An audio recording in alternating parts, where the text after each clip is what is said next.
দর্শক, মুদ্রানীতি, মূল্যস্ফীতি ও বেসরকারি খাতের ঋণ প্রবৃদ্ধি নিয়ে কথা বলতে আমাদের সঙ্গে এই মুহূর্তে সরাসরি যুক্ত হয়েছেন ট্রাস্ট ব্যাংকের সাবেক ব্যবস্থাপনা পরিচালক ফারুক মঈনুদ্দিন। ফারুক মঈনুদ্দিন, আপনাকে স্বাগত আমাদের বিজনেস টাইমে। আপনার কাছে যে প্রশ্নটি আমি রাখতে চাই শুরুতে, সেটি হচ্ছে অর্থ বছরের প্রথম মুদ্রানীতি ঘোষণা করতে যাচ্ছে সরকার, যেমনটা বলছিলাম।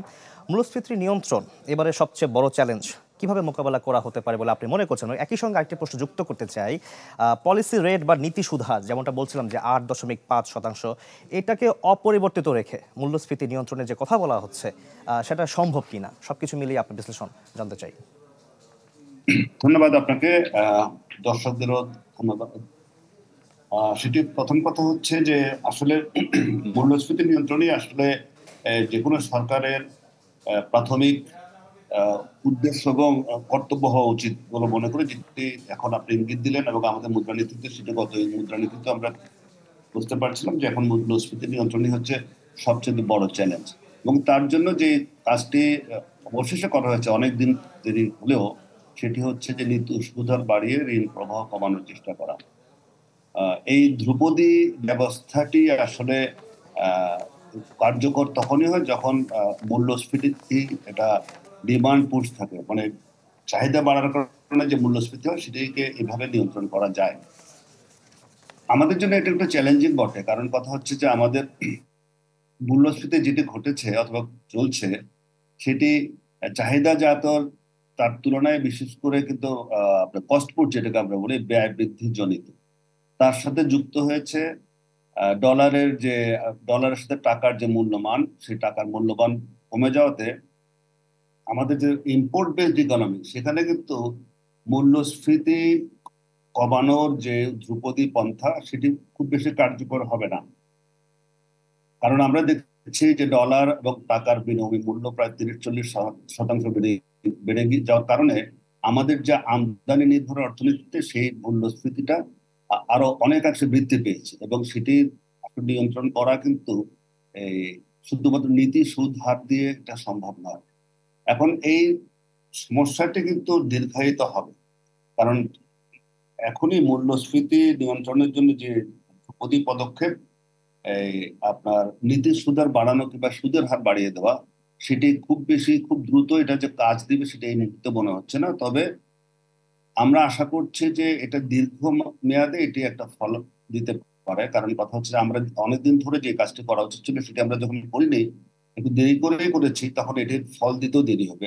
একটা কথা সবসময় বলা যায় যে একটি রোগের ওষুধ চিকিৎসা যখন ঠিক সময় দেওয়া না হয় তখন এটি দীর্ঘায়িত হয়, কিংবা দুরারোগ্য না হলে এটা সারতে সময় নেয়। আমাদের ক্ষেত্রে তাই ঘটবে।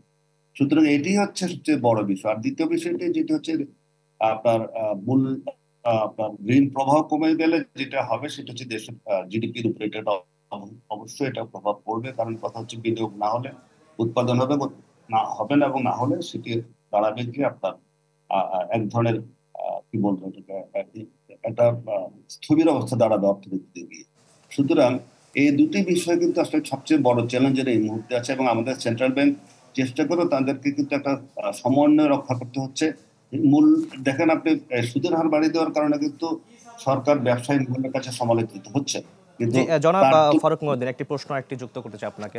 যে কোনো রিপোর্টে দেখছিলাম যে ডলারের যে দামটা 117 টাকা, এটা নিয়ে কিন্তু এখনো বাজারে অনিশ্চয়তা কিন্তু রয়েছে। বাজার ব্যবস্থার উপরে চাচ্ছে সবাই যে ডলারের দামটা পুরোপুরি ছেড়ে দেওয়া হোক।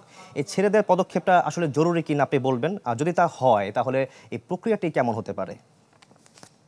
দেখেন, আসলে ছেড়ে দেওয়ার প্রক্রিয়া শুরু হয়েছে। আগে যে আমাদেরকে ইঙ্গিত দেওয়া হয়েছিল রোলিং পেগ ব্যবস্থা চালু করা হবে, এটি অলমোস্ট ঠিক দিকে আমরা এগুচ্ছি। কারণ কথা হচ্ছে ডলারের মূল্যটা কিন্তু যখন বলা হচ্ছিল এটা ছেড়ে দেওয়া উচিত, তখন কিন্তু সময় মতো করা হয়নি।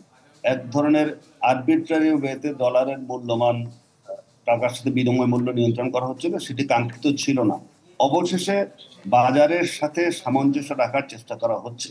এটিকে এখনই যদি একেবারে ছেড়ে দেওয়া হয়, সেটিকে আমরা ঠিক এই মুহূর্তে এটা কাঙ্ক্ষিত বলে মনে করছি না, এবং বাঞ্ছিত নয়। কারণ কথা হচ্ছে যে এমনিতে 80-85 টাকা থেকে এটা 120 টাকায় উঠে গেছে। আপনি দেখেন এই যে পার্থক্যটি, এটি কিন্তু উচিত ছিল যে অনেক আগে থেকে এটা ধীরে ধীরে এটা বাজারের সাথে সমন্বয় সাধন করা।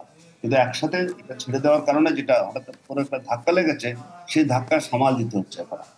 এটা আগে থেকে করা উচিত ছিল, যাই হোক আগে থেকে করা হয়নি বলে আমরা যে করবো না তা নয়, এটা করা হচ্ছে এবং সেটা ধীরে ধীরে আরো ছাড়তে হবে এবং পুরোপুরি ছেড়ে দিতে হবে। এখন যে 117 টাকায় বলা হচ্ছে সেটা হয়তো আলটিমেটলি হয়তো থাকবে না, না থাকাই উচিত, যাতে করে বাজার কিন্তু স্থিতিশীল হয়ে আসবে।